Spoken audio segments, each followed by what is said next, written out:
saudara yang kasih dalam Tuhan, kita masih dalam pembahasan kita. Dan di bulan terakhir ini saya akan menyelesaikan seluruh pembahasan tentang 33 hal dahsyat tentang salib. Wow, saudara yang kasih dalam Tuhan, saya menangis ketika saya mengingat bagaimana Tuhan menuntun gereja kita untuk membahas tentang salib. Saudara yang kasih dalam Tuhan, kita selalu mempersiapkan program-program khotbah minggu itu 3, 4, sampai 5 tahun ke depan. Sampai 5 tahun ke depan dari tahun 2020 kita sudah memprogramkan bagaimana pengarahan dan bagaimana makanan rohani buat jemaat Tuhan dipersiapkan. Karena gereja kita tidak percaya pada hal-hal yang mendadak. Saya percaya Roh Kudus adalah Allah yang memprogramkan segala sesuatu dengan dahsyat dan luar biasa. Kita berdoa betul, minta tuntunan Roh Kudus, minta bimbingan Roh Kudus, apa yang kira-kira Tuhan sedang siapkan buat gereja Tuhan 5 tahun ke depan. Nah, saudara yang kasih dalam Tuhan, saya sama sekali tidak tahu 2020 akan terjadi sesuatu yang berat. Tapi saudara yang kasih dalam Tuhan, luar biasa kemuliaan Tuhan.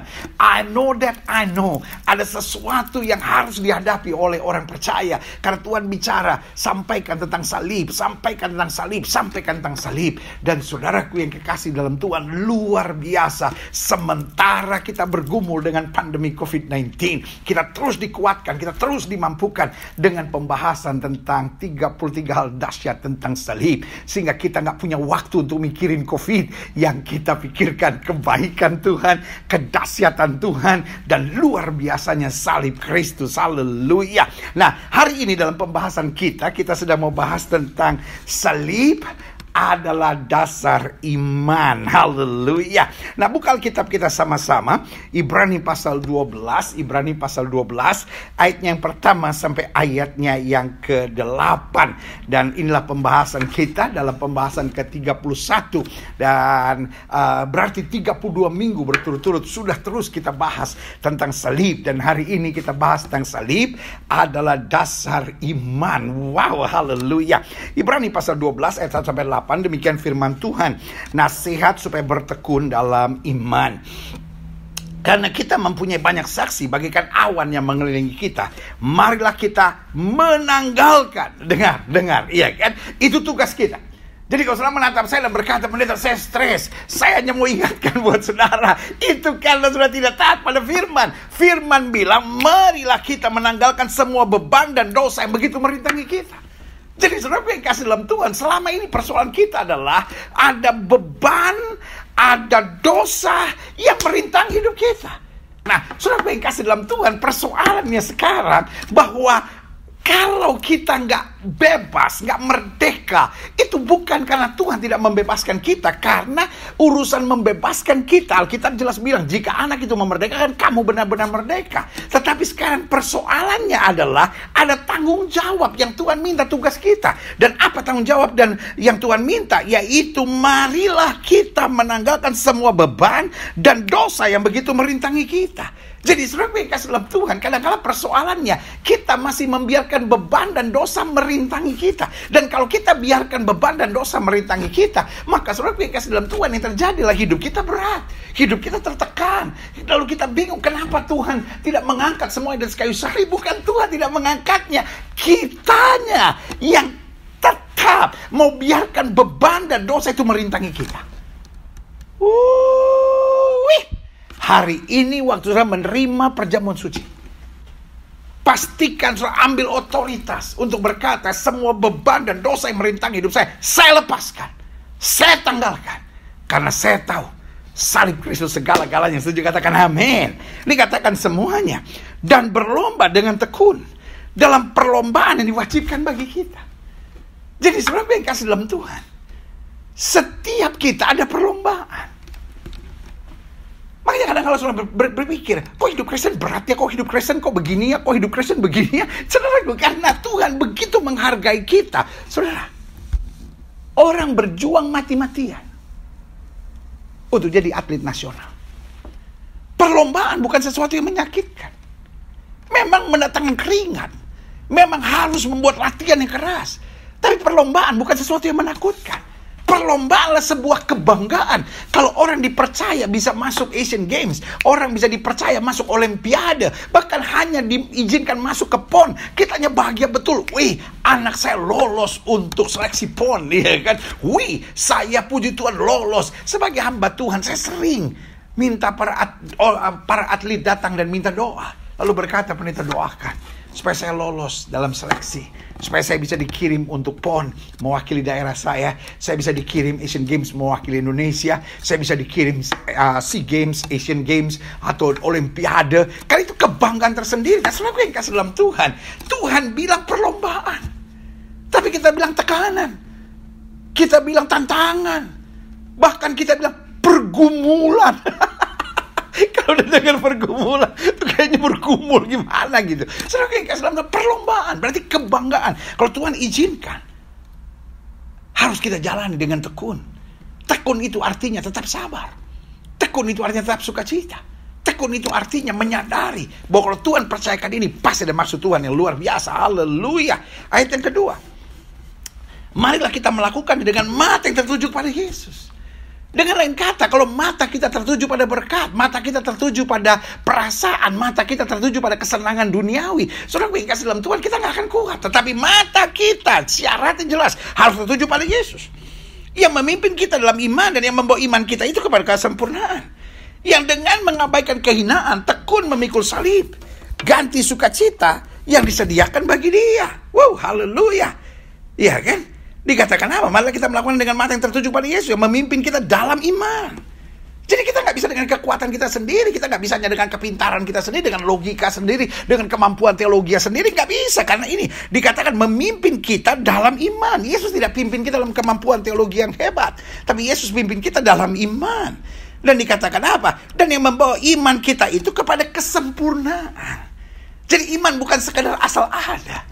Iman bukan sekedar ya asal percaya, tapi iman kita dibawa pada kesempurnaan supaya kita kembali pada segambar serupa dengan Kristus. Dikatakan yang dengan mengabaikan kehinaan, tekun memikul salib, ganti sukacita yang disediakan bagi Dia yang sekarang duduk di sebelah kanan tahta Allah.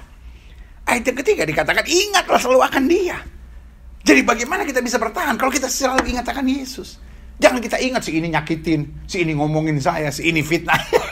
Ini nggak maju-maju, saudara. Tapi kalau kita ingat akan Dia, ingat akan Yesus, bahwa Yesus sudah mati buat saya, Yesus berkorban buat saya, Yesus memberi kekuatan buat saya, Yesus memberi sukacita buat saya, Yesus memberi kemenangan buat saya, Yesus mengerjakan perkara-perkara dahsyat buat hidup saya. Itu yang buat kita kuat. Yeeha. Pak, jangan ingat ditipu orang. Bu, jangan ingat disakiti dan dikhianati. Adik-adik muda, jangan ingat diputusin. Justru yang harus kita ingat kebaikan Tuhan, kedahsyatan Tuhan, kuasa Tuhan yang luar biasa. Haleluya. Dikatakan selanjutnya, ingatlah selalu akan Dia yang tekun, menanggung bantahan yang saya batu terhadap dirinya dari pihak orang-orang berdosa, supaya jangan kamu menjadi lemah dan putus asa. Jadi kalau yang kita ingat hal-hal yang menyakitkan, yang mengecewakan, yang melukai, itu yang membuat kita lemah dan putus asa. Tapi kalau kita ingat akan Yesus, kita ingat pengorbanan, kita ingat kasih-Nya, kita ingat kuasa-Nya, itu yang membuat kita berani dan tetap maju dalam kasih Tuhan. Haleluya. Ayat yang keempat, dalam pergumulan kamu melawan dosa, kamu belum sampai mencucurkan darah. Betul berat, betul ada tekanan, tetapi tidak sampai mencucurkan darah, kata Alkitab. Dan sudah lupakah kamu akan nasihat yang berbicara kepada kamu seperti kepada anak-anak? Hai anakku, janganlah kamu anggap enteng didikan Tuhan. Dan janganlah kamu putus asa apabila engkau diperingatkannya. Karena Tuhan, haleluya, menghajar orang yang dikasihinya, dan Ia menyesal orang yang diakuinya sebagai anak. Jadi kalau kita diizinkan menghadapi tantangan, kita diizinkan menghadapi masalah, kita diizinkan menghadapi pergumulan, kita diakui, kita dihargai, kita dipercaya sebagai anak. Haleluya. Taruh tangan kanan saudara di dada. Sama-sama bilang, saya anak Yesus. Wih, saudaraku, sudah menatap saya dan berkata, saya anak Medan, benar? Iya, engkau anak Medan yang juga anak Yesus, iya kan? Saudara yang kasih dalam Tuhan, jangan bilang saya anak broken home, jangan bilang saya anak yang disakiti, jangan bilang saya anak yang dilukai, tetapi hari ini bilang saya anak Tuhan Yesus. yang dikasihi, dihargai, diberkati, dididik, supaya makin hari makin sempurna dalam kemuliaan yang sudah katakan amin. Jika kamu harus menanggung ganjaran, Allah memperlakukan kamu seperti anak. Di mana terhadap anak yang tidak dihajar oleh ayahnya. Tetapi jikalau kamu bebas dari ganjaran, kamu bebas dari penderitaan, kamu bebas dari aniaya, kamu bebas dari masalah yang harus diderita setiap orang, maka kamu bukan anak, tetapi anak-anak gampangan. Atau terjemahan lainnya bilang anak-anak pungut, saudara. We are not anak pungut. Amin. Kita adalah anak-anak kerajaan yang dilatih, dididik, didewasakan, dibina, dan dijadikan layak untuk memerintah bersama Kristus dalam kemuliaan yang sejak katakan amin. Nah, saudara perhatikan, saya catat di sini hidup Kristen bukan dimulai sekadar dari baptisan, meskipun I know baptism is a must. Kalau kita sudah bertobat, kita harus memberi diri dan dibaptis, kata Alkitab. Bertobat dan berilah dirimu dibaptis, itu adalah pesan yang luar biasa. Jadi saudara yang kasih dalam Tuhan, jelas seorang yang bertobat, ya kan, dia harus melanjutkan pertobatannya dengan apa? Dengan baptisan. Mungkin saudara menatap saya dan berkata, saya sudah dibaptis waktu saya kecil. Pertanyaan saya, saudara sudah bertobat belum? Karena saudara yang kasih dalam Tuhan, kita nggak mau ikuti sekedar aturan gereja, kita mau ikuti firman Allah. Firman Allah bilang bertobat. Saya sudah baca Alkitab dari Kejadian sampai Wahyu, tidak pernah saya jumpai ada perintah atau praktek baptisan untuk anak-anak. Ya tapi kan sejarahnya, saya tidak bicara sejarah, saya bicara Alkitab. Kita tidak diselamatkan karena sejarah, kita diselamatkan karena firman Tuhan, saudara. Kenapa kita mau bantah firman Tuhan demi begini, demi begini, demi begini? Saudara, gue kasih dalam Tuhan, pegang firman Tuhan, gak mungkin salah. Ada yang bilang, ya tapi kalau begitu ya kita dibaptis di Sungai Yordan. Bodoh, saudara-saudara. Itu pernyataan yang sangat bodoh. Alkitab tidak pernah bilang kamu harus dibaptis di Sungai Yordan. Alkitab bilang bertobat dan berilah dirimu dibaptis. Alkitab tidak pernah berkata berilah dirimu dan anak-anakmu dibaptis. Itu hanya dorongan keyakinan orang tua. Mungkin sudah menatap saya dan berkata, jadi baptisan anak-anak salah. Bukan salah. Tetapi buat saya itu adalah penyerahan anak. Karena iman orang tua menyerahkan anaknya, itu penyerahan anak. Dan itu bagus, saudara. Tetapi itu bukan berarti setelah kita dewasa, kita tidak harus mengikuti firman Tuhan. Kita tetap harus mengikuti firman Tuhan. Ada yang bilang, oh kalau begitu mempermainkan baptisan. Tidak mempermainkan baptisan. Karena anak-anak waktu dibaptis, itu bukan baptisan. Itu penyerahan anak.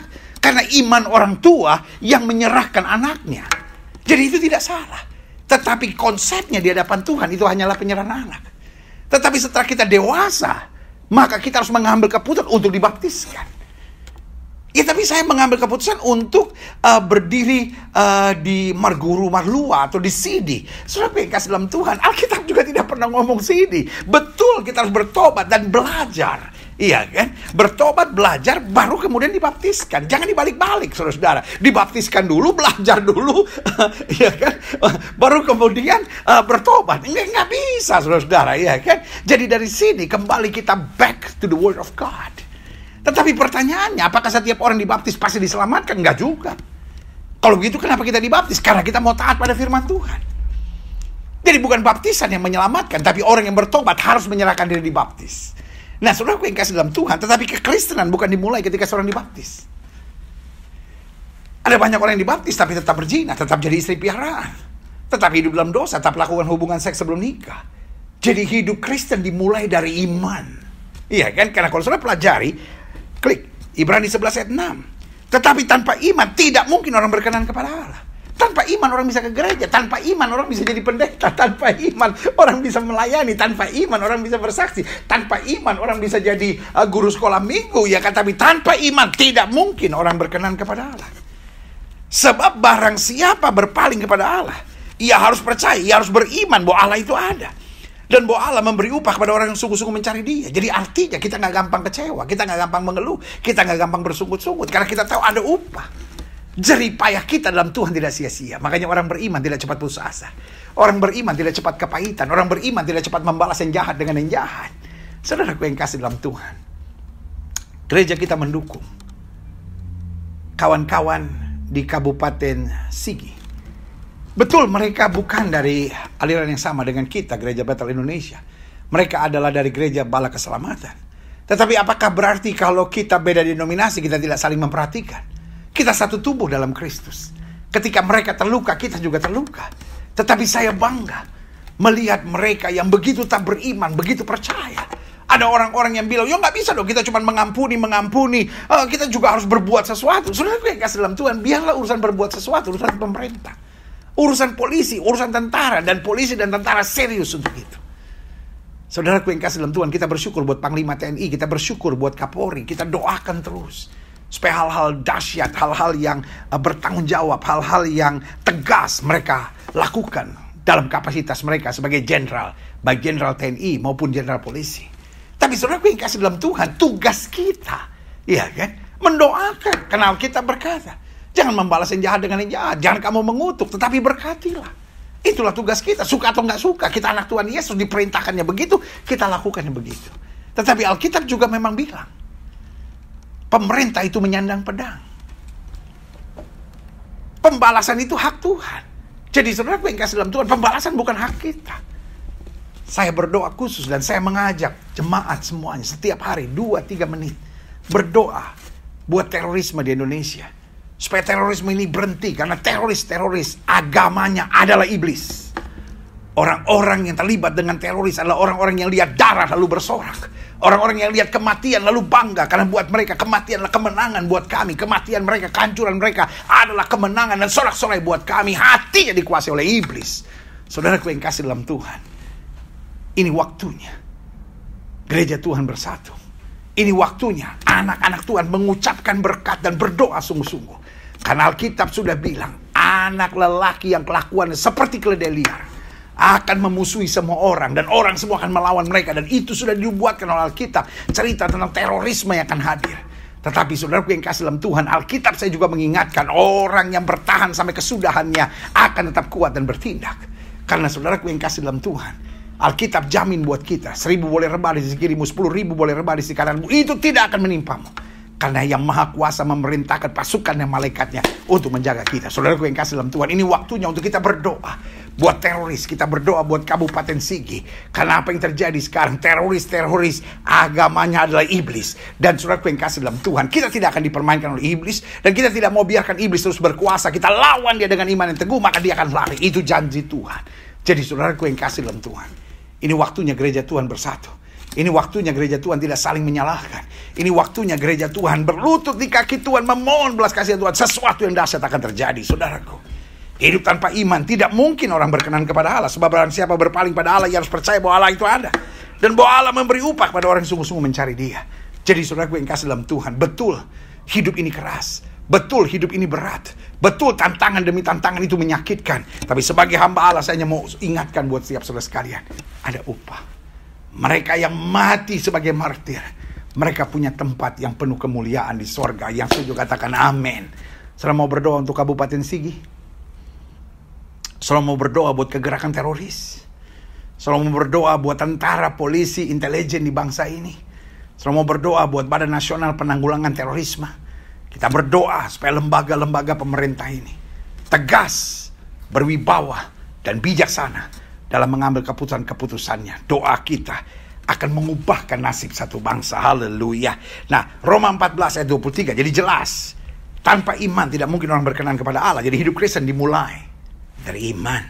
Roma 14 ayat 23 bilang, tetapi barang siapa yang bimbang kalau ia makan, ia telah dihukum karena ia tidak melakukannya berdasarkan iman. Dan segala sesuatu yang tidak berdasarkan iman adalah dosa.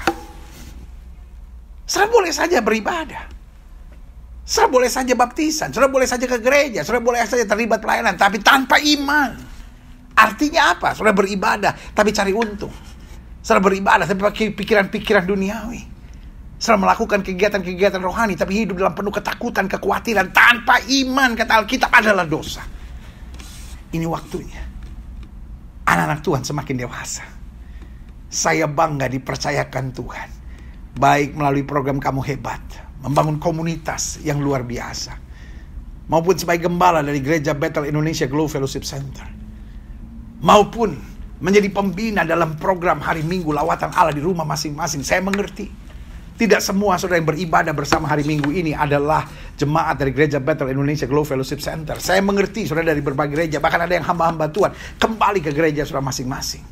Tetapi Tuhan mempercayakan ibadah minggu, mimbar lawatan Allah di rumah masing-masing sebagai kesempatan untuk kita semua saling bergandengan tangan, untuk kita saling menguatkan satu sama lainnya. Apa Tuhan taruh pesan dalam hidup saya bagikan buat setiap saudara, supaya saudara bisa catch the fire, dapat terima api itu untuk berjalan dalam kuasa salib Kristus. Sudah terlampau lama gereja dininabobokan hanya dengan berkat, mujizat, dininabobokan hanya dengan ajaran-ajaran yang menyenangkan hati, dengan spekulasi-spekulasi yang menyakitkan. Saudaraku yang kasih dalam Tuhan, sudah waktunya gereja Tuhan kembali dibentuk oleh salib, sehingga kita hidup dalam iman. Dan iman menuntun kita pada keberanian, iman menuntun kita pada semangat, iman menuntun kita pada sukacita, dan iman menuntun kita untuk senantiasa melakukan yang terbaik, tidak miring ke kiri maupun miring ke kanan, tapi berjalan sesuai firman Tuhan. Saya juga katakan amin. Roma 1 ayat 17. Jadi ingat ya, segala sesuatu, termasuk pelayanan, termasuk kegiatan-kegiatan rohani, kalau tidak berdasarkan iman, dia adalah dosa, kata Alkitab. Roma 1 ayat 17. Sebab di dalamnya nyata kebenaran Allah yang bertolak dari iman dan memimpin kepada iman, seperti yang tertulis, orang benar akan hidup oleh iman. Orang benar bukan akan hidup oleh uang. Orang benar bukan hidup oleh mujizat. Orang benar bukan hidup oleh berkat. Betul ada berkat, betul selalu ada mujizat, betul selalu ada kelimpahan yang Tuhan sediakan buat kita. Tetapi orang benar akan hidup oleh iman. Ini waktunya. Walaupun kita belum melihat, walaupun yang kita rasa berbeda, tapi iman bersaksi kepada kita bahwa Tuhan kita dahsyat, Tuhan kita baik, Tuhan kita luar biasa. Janjinya dan ya dan amin. Dan semua yang disingkapkan dalam firman-Nya, itu akan terjadi dalam kehidupan kita. Haleluya. Jadi yang membedakan kita dengan orang dunia jelas adalah iman. Pertanyaan saya, ada gak orang Kristen yang mati karena COVID? Ada gak hamba Tuhan yang mati karena COVID? Ada. Ada gak orang Kristen yang mati karena aniaya karena pelayanan? Ada. Ada gak orang Kristen yang ditipu orang? Ada gak anak-anak Tuhan yang kemudian dihantam oleh badai angin ribut? Ada. Yang korban teroris juga ada. Cuman bedanya kita tetap hidup dalam iman. Orang dunia langsung stres. Orang dunia langsung trauma. Orang dunia langsung terpukul. Orang dunia langsung gak bisa buat apa-apa lagi. Tetapi anak-anak Tuhan tetap melangkah sukacita. Karena roh di dalam kita lebih besar dari roh yang dalam dunia ini. Yang membedakan kita dengan orang dunia adalah iman kita. Sehingga ketika kita disakiti, kita tetap memberkati. Ketika kita dicurangi, kita tetap mengucapkan berkat buat mereka. Ketika kita diperhadapkan pada hal-hal yang menyakitkan, kita tetap tersenyum dan berkata, bersama Kristus aku cakap menang segala perkara. Saya katakan amin. Berarti kalau sudah tidak ada iman, sudah tidak ada bedanya dengan orang dunia ini. Karena justru yang membedakan kita dengan orang dunia, membedakan kita dengan sekedar agama-agama lain adalah kita hidup dalam iman.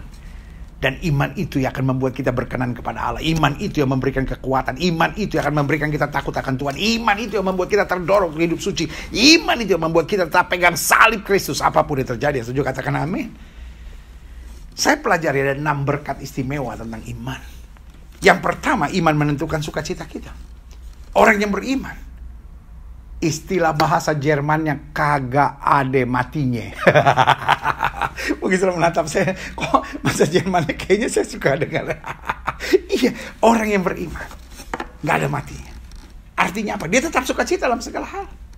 Kenapa? Karena ia selalu mengingat korban Kristus. Karena matanya selalu tertuju pada Kristus. Karena hatinya tetap berpegang pada janji-janji Tuhan. Dan langit dan bumi boleh lenyap, firman Allah tinggal tetap. Jadi kalau hidup ini sudah mengeluh terus, hidup ini sudah bersungut-sungut terus, hidup ini sudah khawatir terus, mungkin sudah orang Kristen, tapi buat saya sudah bukan orang beriman. Saudara, ada orang-orang yang dipermainkan oleh setan. Setan merasuk jiwa saudara sehingga saudara tetap khawatir. Makanya Alkitab dengan tegas berkata, Allah tidak pernah memberikan roh yang mendatangkan ketakutan, tetapi kasih, sukacita, dan damai sejahtera. Yang saya katakan yeah. Jadi iman menentukan sukacita kita. Yang kedua, iman menentukan pengharapan kita. Orang-orang yang punya iman percaya betul Tuhan tidak pernah memberikan pencobaan lebih daripada kemampuan anak-anaknya. Wanita itu pendarahan 12 tahun. Secara perhitungan logika dia hanya tinggal menuju kematian. Tapi dia bilang apa? Asal ku jamah jubahnya aku sembuh. Artinya apa? Dia punya pengharapan. Saudaraku yang kasih dalam Tuhan, pertanyaan saya, apalagi kita ada di minggu pertama dan sebentar lagi kita juga akan menerima tubuh dan darah Kristus. Pertanyaan saya, saudara masih punya pengharapan gak? Jangan bilang percuma pendeta, saya doa-doa suami saya juga gak bakal berubah. Saya berdoa-doa istri saya juga gak bakal berubah. Saya berdoa-doa juga rumah tangga saya pasti hancur. Saudaraku yang kasih dalam Tuhan, stop membiarkan kata-kata setan itu keluar dari mulut kita. Saudaraku yang kasih dalam Tuhan, cukup. Aku percaya ada mujizat. Aku percaya Tuhanku dahsyat. Perbuatan ajaib telah dikerjakannya. Aku percaya ada mujizat. Amin. Itu pengharapan. Alkitab berkata, dulu aku muda, sekarang aku menjadi tua. Tidak pernah aku lihat anak cucu orang benar meminta-minta roti. Haleluya. Yang ketiga, iman menentukan integritas kita. Orang beriman gak suka berbohong. Orang beriman gak suka egois. Orang beriman adalah orang-orang yang bertanggung jawab. Orang-orang yang bekerja dengan jujur. Orang yang bekerja dengan keras. Orang-orang yang bekerja dengan bertanggung jawab. Kenapa? Karena dia tidak mau bikin malu nama Tuhan. Jadi saudaraku yang kasih dalam Tuhan, kalau engkau menyebut Kristen tapi engkau berselingkuh, saya beri nama engkau tidak berintegritas. Betul istrimu mungkin tidak tahu. Betul suamimu mungkin tidak tahu. Betul mungkin orang tuamu tidak tahu. Tapi Yesus tahu.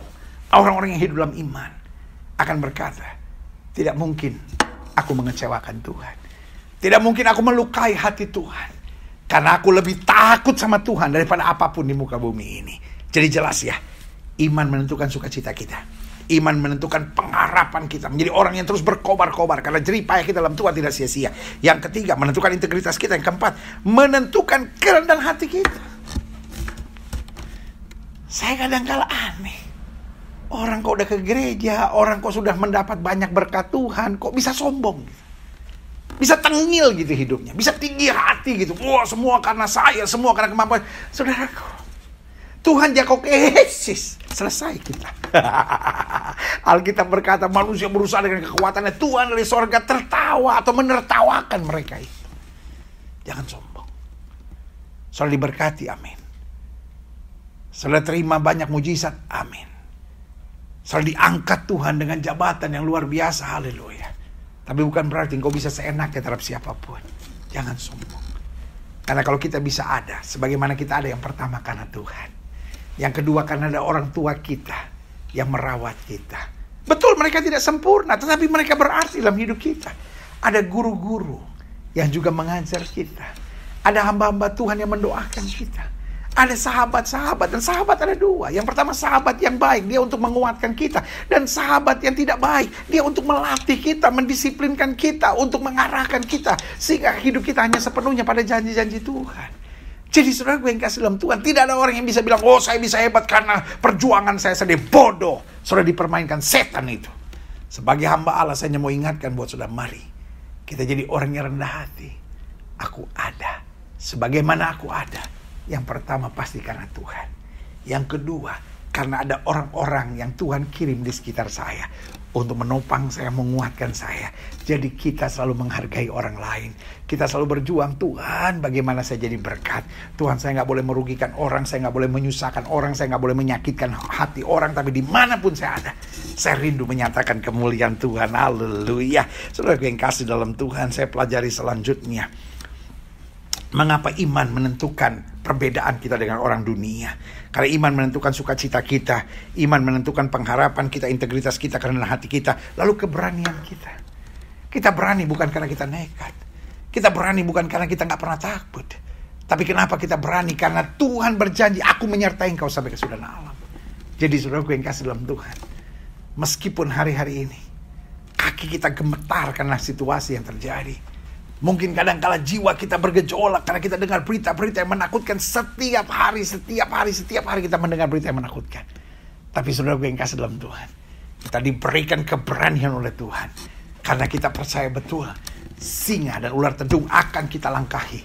Kita akan menginjak anak singa dan ular naga. Apalagi cuman virus yang namanya COVID, saudara.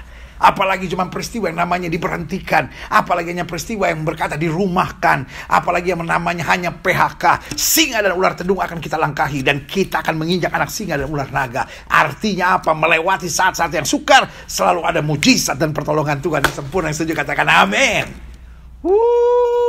Wih. Sama-sama bilang sama saya, iman membuat saya berani. Orang mana ada bilang lomek-lomek ngoni semua. Ayo sama-sama bilang iman membuat saya berani. Ayo lebih semangat lagi. Kepalkan tangan kanan saudara di rumah masing-masing, sama-sama bilang iman membuat saya berani. Haleluya. Kenapa saya ingin saudara mengucapkannya? Supaya itu masuk dalam roh saudara. Sehingga ketika roh saudara dalam tekanan bagaimanapun, tiba-tiba ada suara yang berkata dalam jiwamu, iman membuat saya berani. Selama kita hidup dalam iman, kita gak akan pernah takut. Haleluya. Selanjutnya, iman menentukan kesetiaan kita. Orang-orang yang beriman pasti menjadi orang-orang yang setia. Orang-orang beriman tidak mungkin jadi pengkhianat. Orang-orang beriman tidak mungkin jadi pemberontak. Orang-orang beriman tidak mungkin dia mengambil keuntungan buat dirinya sendiri. Dimanapun Tuhan tempatkan dia, orang-orang beriman menjadi orang-orang yang setia. Saudara yang kasih dalam Tuhan, hanya hitungan hari kita di beberapa daerah akan turut terlibat dalam pilkada serentak. Dan sebagai hamba Tuhan, saya tetap harus mendoakan dan mengarahkan saudara. Yang pertama selalu saya bilang, jangan jadi pelacur-pelacur politik. Jangan sampai ada orang Kristen yang mau terima uang haram saudara. Uang hanya untuk pilihan, lalu sudah menghalalkan segala cara. Itu adalah kejahatan. Cara Tuhan memberkati kita bukan dengan cara-cara seperti itu. Lalu yang kedua, pilihlah orang-orang yang takut akan Tuhan. Saudara yang kasih dalam Tuhan. Dan yang ketiga yang saya mau arahkan, pastikan mereka adalah orang-orang yang beriman dalam langkah kesehariannya. Karena orang-orang beriman pasti akan menjadi orang-orang yang setia sampai akhir. Kita jumpai banyak orang kadangkala hanya memakai jubah-jubah keagamaan untuk mengkelabui banyak orang. Karena dia pakai jubah-jubah keagamaannya untuk mempergunakan topeng kepalsuan dan kemunafikannya. Tapi saudara yang kasih dalam Tuhan, cari yang sungguh-sungguh takut akan Tuhan. Cari yang sungguh-sungguh beriman. Dan kita doa betul. Jadi saudara-saudara yang mau masuk bilik suara, pastikan saudara berdoa betul. Sehingga apa yang Tuhan arahkan di saat itu yang saudara pilih. Sehingga Indonesia akan bangkit. Indonesia akan maju. Indonesia akan kuat. Karena berisi orang-orang yang tidak mencari kepentingannya sendiri. Terlalu banyak orang hari-hari ini asal ngomong. Terlalu banyak politisi-politisi yang saya sebut politisi busuk saudara, yang hanya untuk demi kepentingannya sendiri memutarbalikkan perkataan. Kita dengarnya aja mau muntah saudara, enak saudara melihat itu. Kita doakan supaya di bangsa ini mereka yang punya kepentingan seperti itu digeser dengan cara Tuhan. Tuhan sendiri akan menyingkapkannya sehingga Indonesia tetap tangguh, Indonesia tetap kuat, Indonesia tetap penuh dengan berkat Tuhan. Saya katakan amin. Jadi saya simpulkan begini, kekristenan tanpa iman adalah kepalsuan serta ketertekanan. Bahkan kalau saya boleh tambahkan, adalah kebodohan. Karena apa? Kebodohan. Karena tanpa iman kita gak akan melihat kemuliaan Tuhan. Kita gak akan melihat mujizat Tuhan. Kita gak akan lihat pertolongan Tuhan. Istilahnya cuman dapat capeknya doang saudara. Kita beriman, kita beragama, tapi cuma dapat capeknya doang. Tapi kalau kita beriman, kita melangkah dengan tekun dalam kemuliaan Tuhan. Kadangkala kita menghadapi badai, tapi di balik badai ada kemuliaan dahsyat yang kita terima. Yang saya katakan amin. Nah, saudara yang kasih dalam Tuhan, bagaimana iman itu hadir dalam kehidupan kita?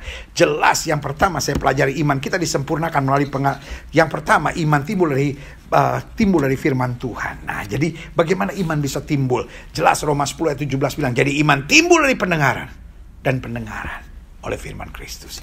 Banyak dengar firman, banyak dengar firman, banyak dengar firman, banyak dengar firman.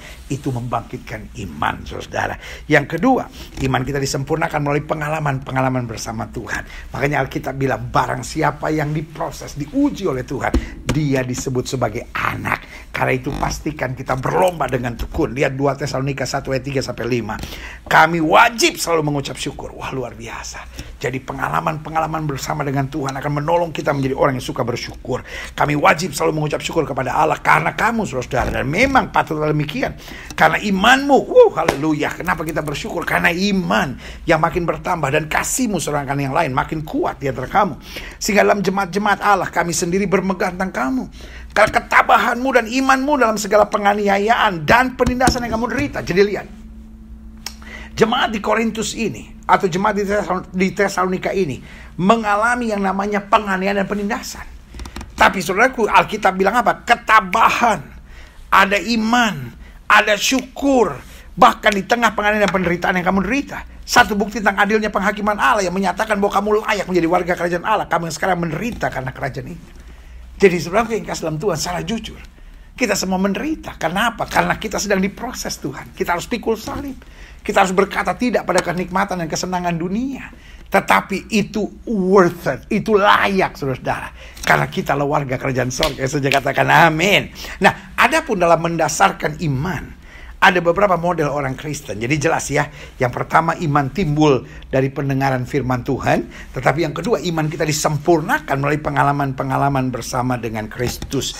Nah, adapun dalam mendasarkan iman, saya pelajari di sini, ya kan? Yang perlu kita tahu ada beberapa model orang Kristen. Yang pertama, ada yang mendasarkan imannya pada nubuat. Waduh, dia senang sekali kalau ada orang nubuat. Wow, tolong dong, siapa sih yang bisa nubuat? Tolong dong nubuatin saya gitu. Karena kalau ada nubuat, baru dia beriman. Saudara yang kasih dalam Tuhan, nubuat bukan dasar iman.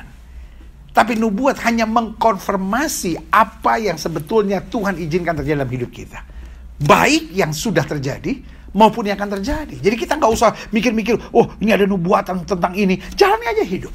Nanti pada saat kita mengalaminya baru, ini toh maksud Tuhan waktu itu menyampaikan nubuatan ini. Saya percaya nubuat. Kenapa saya percaya nubuat? Karena Alkitab ngomong tentang nubuat. Yang saya nggak percaya, lu buat-buat. Makanya Alkitab bilang, ujilah segala sesuatu. Nubuat yang tidak teruji, saya banyak sekali dengar nubuat, ya kan. Kadang-kadang, hai anakku, saudara gue yang kasih dalam Tuhan, setiap nubuat saya dengar. Tetapi setiap nubuat tetap saya uji. Bagaimana ujinya? Satu firman. Yang kedua, melalui proses waktu. Kenapa? Karena Alkitab sudah bilang, seorang nabi, kalau dia bernubuat, tapi nubuatnya tidak tergenapi, dia harus diseret keluar kota dan dilempar batu sampai mati. Jadi saudara yang kasih dalam Tuhan, artinya ada saja orang-orang yang perasaannya, dianggap Tuhan sedang berbicara. Itu sebabnya hati-hati dengan nubuat. Saya tidak bilang bahwa nubuat itu jahat, keliru, salah, dan sesat. Tetapi saya harus jelaskan, ada yang betul-betul nubuat dari Roh Kudus. Dan harus diuji dengan firman, dan harus diuji dengan proses waktu tentang kebenarannya. Terbukti nggak nubuatan tersebut. Lalu yang kedua saya pelajari, ya kan, ada yang mendasarkan imannya pada nubuat. Ada yang nubuat yang harus diuji. Tapi yang kedua, ada yang namanya lu buat-buat. Nah ini yang harus gereja Tuhan hati-hati. Jangan apa-apa, ini Tuhan bicara. Tuhan bicara pasti terkonfirmasi oleh firman. Karena Tuhan tidak pernah berbicara bertentangan dengan firman-Nya. Dan yang kedua, nubuat itu pasti harus terjadi. Lu buat-buat, ujungnya dibuat-buat, saudara. Ujungnya kalau nggak terjadi, ini karena begini sih, karena begini, nggak ada. Nubuat itu sesuatu yang terjadi, pasti terjadi. Haleluya. Nah yang kedua, ada yang mendasarkan imannya pada berkat dan mujizat. Ya kan? Pokoknya saya percaya ada berkat, saya percaya ada mujizat. Amin. Tapi saya juga percaya biar bukan kehendakku yang jadi, melainkan kehendak-Mu lah yang terjadi. Pokoknya kita pegang firman Tuhan. Firman Tuhan janji yang terbaik Tuhan sediakan buat kita. Haleluya. Dan mungkin yang terbaik berbeda dengan apa yang kita anggap baik. Dan kalau apa yang kita anggap baik tidak terjadi, kita tak bersyukur. Kenapa? Yang Tuhan kehendaki sudah terjadi. Haleluya. Nah selanjutnya, ada yang mendasarkan imannya. Jadi yang pertama ya, ada orang yang mendasarkan imannya pada nubuatan. Ya kan, hati-hati. Harus diuji baik firman maupun waktu. Dan ada nubuat, ada lu buat-buat. Yang kedua, ada yang mendasarkan imannya pada berkat dan mujizat. Saudara yang kasih dalam Tuhan, berkat dan mujizat bukan dasar iman. Berkat dan mujizat adalah bonus kesetiaan kita. yang percaya dan mengasihi Tuhan. Yang ketiga, ada yang mendasarkan imannya pada perasaan dan kenyamanan sendiri. Jadi kalau dia rasa nggak nyaman, oh ini bukan dari Tuhan. Nah, kalau perasaannya nggak enak, oh ini bukan dari Tuhan, ya kan? Kalau dia biasanya, oh pakai gemeter-gemeter, lalu dia lihat, kok gereja nggak ada gemeter-gemeter, oh Tuhan nggak hadir di sini. Ya kan, sebaliknya, kalau dia biasa sejuk, hening, teduh, ya kan? Lalu kemudian dia dengar ada yang ribut-ribut berbahasa roh. Oh, ini bukan roh Tuhan, ini roh iblis katanya, ya kan? Karena measurementnya adalah perasaan dan kenyamanan sendiri. Dan ini keliru, karena iman itu dasarnya adalah kebenaran. Kebenaran itu adalah Kristus, dan kebenaran itu adalah firman Tuhan. Yang saja katakan amin. Lalu beberapa model orang Kristen dalam iman, ada yang mendasarkan imannya pada hamba Tuhan, ya kan? Wah, hamba Tuhan ini kalau doa beres lah. Hamba Tuhan ini kalau doa, wah mujizat terjadi. Wah, hamba Tuhan ini kalau begini. Jadi saudara yang kasih dalam Tuhan, dia dasarkan pada hamba Tuhan. Pada Alkitab bilang terkutuklah orang yang mengandalkan manusia. Artinya juga yang mengandalkan hamba Tuhan. Haleluya. Nah, yang Tuhan ajarkan buat setiap kita, kita harus mendasarkan iman kita pada salib. Haleluya, saudaraku. Sebentar lagi rekan saya, Bapak Pendeta Julius Antoni dari gereja di Tamrin Residence akan memimpin perjamuan suci ini. Tapi saya mau akhiri dengan 5 hal yang Tuhan ajarkan buat setiap kita. Kita harus mendasarkan iman kita pada salib. Yang pertama, salib mengajar kita untuk harus siap menanggalkan hal-hal yang dapat mengganggu kesaksian serta perjalanan kita dengan Tuhan. Jadi ada tanggung jawab. Yesus menyelesaikan semuanya dari kayu salib. Tapi kitanya ada tanggung jawab. Hal-hal yang mengganggu kesaksian serta perjalanan kita dengan Tuhan harus kita tanggalkan. Beban, dosa, pikiran-pikiran negatif, rasa curiga, ya kan? Perasaan-perasaan yang selalu tertuduh, ya kan? Intimidasi kegelapan harus kita tanggalkan. Sehingga kita bilang aku hidup. Tapi bukan lagi aku yang hidup, Kristus yang hidup dalam aku. Caranya gimana? Peperangan. Setiap kali setan datang, lawan. Setiap kali kita curiga sama orang, setiap kali kita berpikir negatif, tolak. Karena sesuatu yang kita perjuangkan, kita tanggalkan, lama-lama kita merebut kemenangan yang sempurna dari Kristus. Haleluya. Dan yang kedua, salib mengajar kita bahwa ada perlombaan yang diwajibkan buat kita. Jadi hidup Kristen bukan hidup yang cengeng. Hidup Kristen bukan hidup yang ya sekadar datang, duduk, diam, dan terima mujizat. Bukan. Tapi hidup Kristen turun dan berjuang. Hidup Kristen melatih dirinya. Makanya Alkitab bilang latihan badani terbatas gunanya. Latihlah dirimu beribadah. Latihlah diri kita untuk menginjil. Latihlah diri kita untuk jadi saksi Tuhan. Latihlah diri kita untuk tidak nyusahin orang. Latihlah diri kita untuk selalu hidup positif. Latihlah diri kita untuk selalu bersyukur. Latihlah hidup kita untuk selalu berkata tidak pada dosa. Latihlah diri kita untuk selalu hidup bijaksana. Bukan memaksakan kehendak. Bukan jadi orang-orang egois yang hanya memikirkan diri sendiri. Selanjutnya, salib mengajar kita bahwa arah pandangan kita menentukan hasil. Kalau kita terus nengok ke belakang, pantas kita hidup dengan trauma. Kalau kita terus melihat kesalahan orang, pantas kita orangnya emosi terus. Kalau kita hidupnya nggak pernah bisa mengampuni, pantas hidup kita tertekan terus dan penuh dengan amarah dan kebencian serta kepahitan dan kedendaman.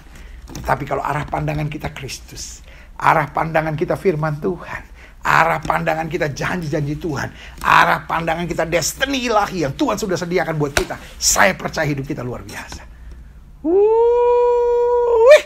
Salib harus mendasari iman kita. Pastikan waktu hari ini kita angkat roti.